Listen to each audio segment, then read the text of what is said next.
All right, so the last time that I saw Scott, he was a guest on our Leadership Next podcast in April. And honestly, what I love talking to you, Scott, is that I always get some interesting little tidbit.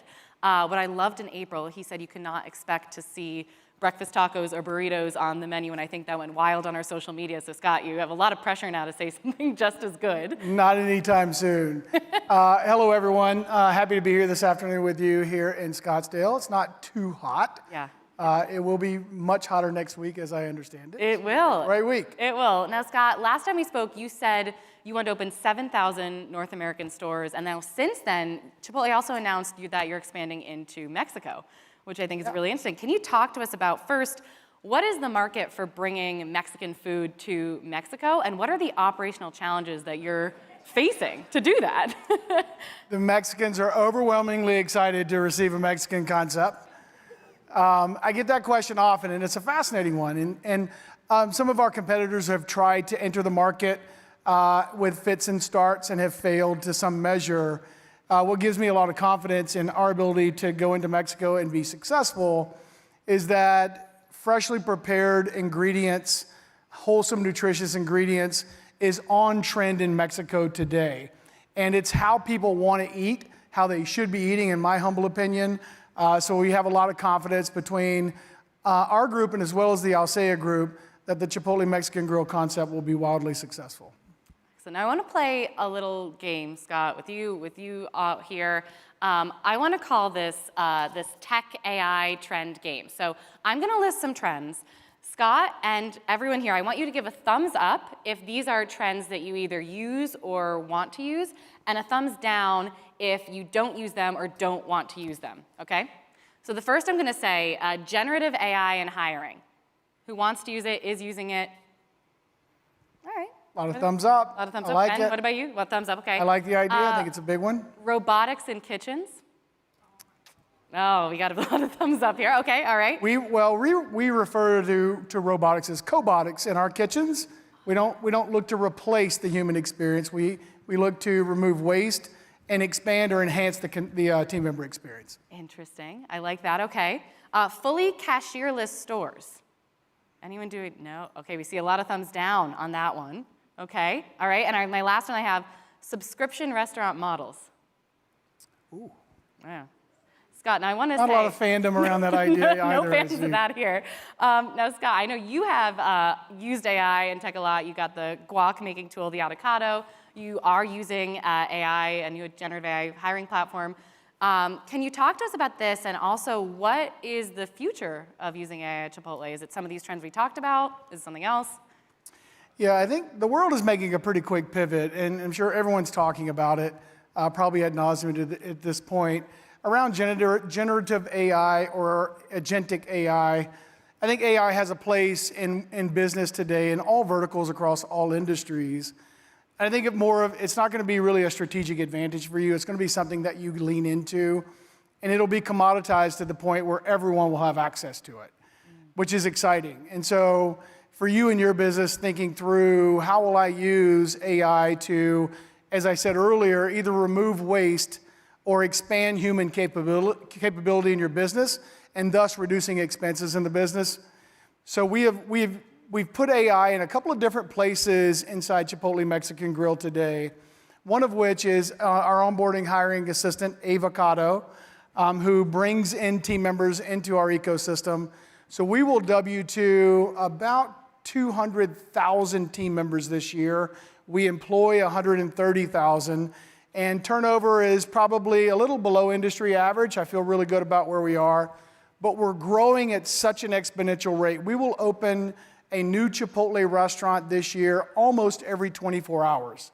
Wow. And you think about the growth that's ahead of us and the need for highly capable, purpose-driven, value-oriented individuals is more critical today than it probably ever has been for our brand. And so Ava has reduced the time to hire by about 75%, which allows us to get quicker access to better talent.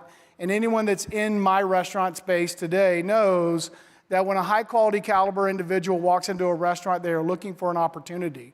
And they will go to work for whichever brand gives them that opportunity. And oftentimes, because of a protracted hiring process, we lose those individuals.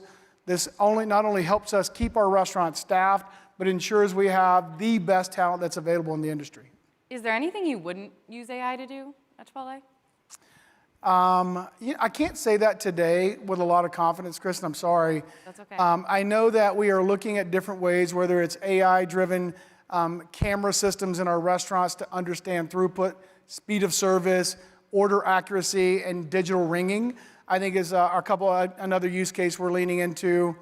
We're also using AI in our loyalty system. And so I think we're using a decisioning tool that is AI-driven to target at-risk or lapsed consumers within our funnel to ensure that we bring them on journeys that keep them transacting with our brand.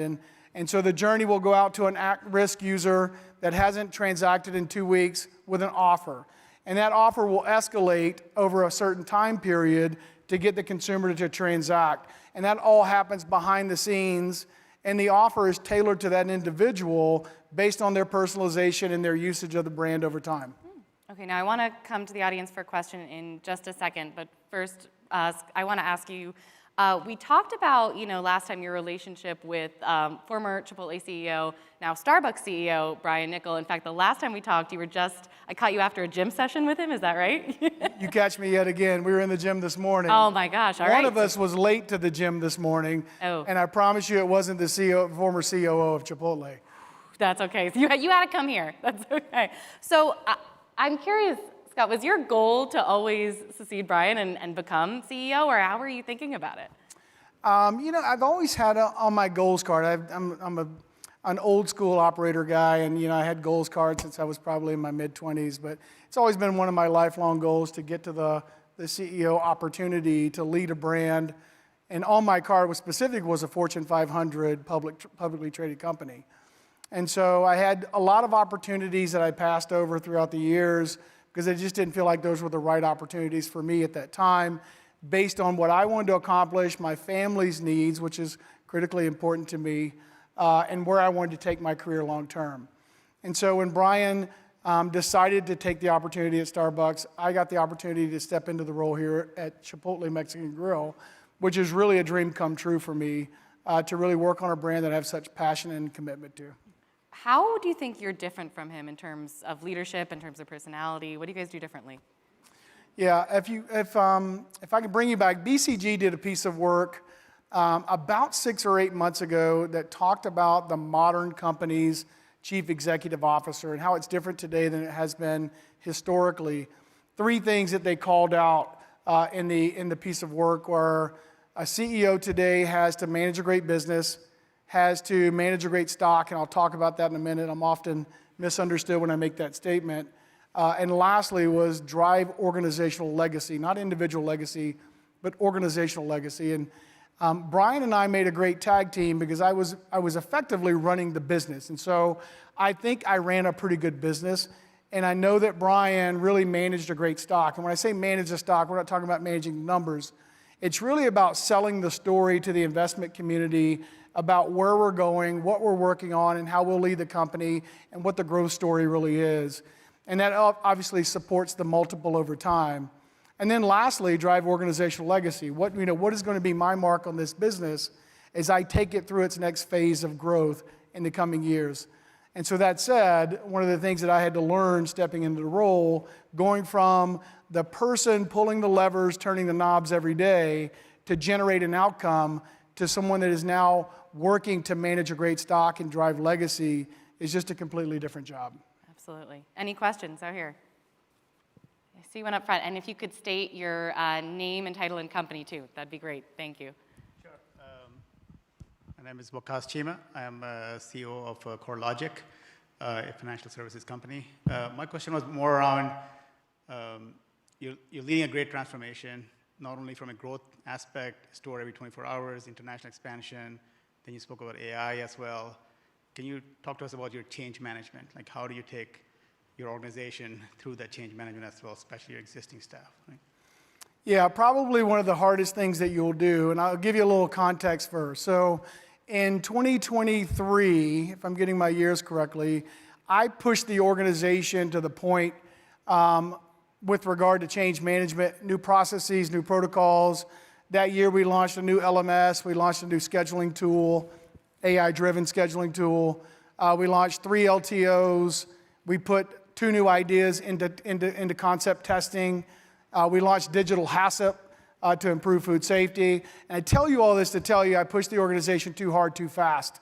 And I began to see operational performance start to slow down or start to wobble a bit on how we deliver the experience from restaurant to restaurant.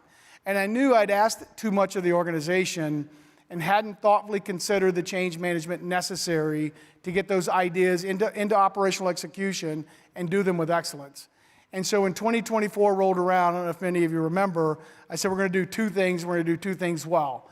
We're going to have exceptional people and exceptional food, full stop. We didn't do anything else. I said no new ideas, no new processes, no new changes. We will do nothing. If we do nothing this year, we will land this year with exceptional people in our restaurants, and exceptional people hired, staffed at model, and being developed to take on the roles necessary to support our growth, and then exceptional culinary, full stop. Customers come to Chipotle for the food. It's not because of the buildings or the bright, smiling faces on the people in the restaurant. It's about the food. And 2024 was an exceptional year for our great brand. And so I think removing complexity, keeping it simple is critical, especially at scale. And I've always, something that's, a hallmark of my career has been around this idea that simplicity scales, complexity doesn't. Just keep it simple.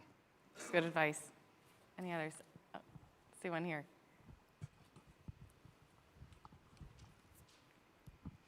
Hi there, Jerron Smith, the COO of Marshfield Associates. We're a value investor based in DC. Question for you about competition. How much time do you spend looking at what others are doing in fast casual? Does that influence you at all, or do you stay focused on Chipotle Mexican Grill? And that was my next question, so that's a great one. Thank you. It's a tough one. I'll tell you, it's just kind of funny. I think it's funny. You be the judge. When I was the chief operating officer, I spent a lot of time looking at SportsCenter. As a chief executive officer, I spent almost all of my time looking at CNBC, trying to understand what's going on in the macros, what's happening with the consumer, what's happening with global economic uncertainty. I spent a lot of time looking at competition across verticals and thinking through how other businesses are approaching the consumer today to drive transactions. And I probably spend, if I had to tie a number to it, 15-20% of my on-duty time really just looking at that level of analysis and trying to understand where we are. And Scott, I think we have time just for one more question. So I'm going to ask you, looking back on your time as COO, is there something that no amount of preparation as COO could have prepared you for CEO that you wish that you knew now? Yeah, I'll tell you, I don't think there's really anything there certainly aren't any leadership programs that you will learn that you haven't learned already if you have accomplished or gotten to the level of COO in your business. What you will not have exposure to in that role is board management and understanding board management relationship and how to navigate that successfully to get done what you need to get done in the business and leverage your board as advisors, as they should be, to the business. As a first-time CEO, your board's going to be more hands-on than they should be, and trying to figure out how to navigate that relationship, build confidence, build trust, so that you can get them on the sideline, use them for advice and counsel, and they're nose in and hands out. Probably number one. Number two is going to be this idea of understanding the investor community at large, how you navigate the complexity of the investor community, and how you support sharing the narrative and becoming chief storyteller for your brand, because that's effectively what you're going to be doing. Great advice. Well, thank you so much, Scott. I appreciate it. Of course.